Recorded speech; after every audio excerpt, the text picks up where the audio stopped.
Hi అండి, hello అందరికీ. ఈరోజు మా డైలీ రొటీన్ ఏంటంటే, ఒక 3 డేస్ బ్యాక్ నేను మా ఊరు వెళ్ళానండి. అక్కడ మా బాబాయ్ వాళ్ళ అమ్మాయికి పసుపు కొడుతున్నారనమాట. అంటే పెళ్ళికి ముందు పెళ్లి కార్యక్రమాలు స్టార్ట్ చేయాలంటే మన హిందూస్లో సాంప్రదాయబద్ధంగా పసుపు కొట్టడం అనేది జరుగుతుంది కదా. అక్కడ అబ్బాయి వాళ్ళు కొట్టుకున్న తర్వాత మనకి కాల్ చేసి చెప్తారు, మీరు స్టార్ట్ చేసుకోండి అనేసి.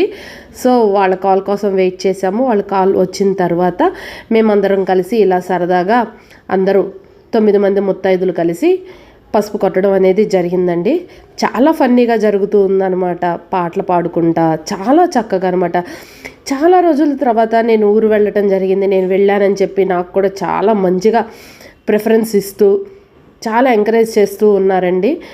ఏంటంటే సమ్మర్లో మన ఊరు అనేది వెళ్ళటం అనేది ప్రతి ఒక్కళ్ళకి ఇంట్రెస్ట్గా ఉంటుంది కదా. వెళ్ళినప్పుడు ఇలాంటి పేరెంటాలకి అటెండ్ అవ్వాలంటే ఇంకా చాలా ఇంట్రెస్ట్గా ఉంటుంది. ఏ ఆడవాళ్ళకి నచ్చదు చెప్పండి ఇలాంటి సాంప్రదాయబద్ధమైన పనులు చేయటం అనేది. తాంబూలం కూడా తీసుకున్నాము. కొట్టిన తర్వాత అందరం కూడా మా చెల్లి అనమాట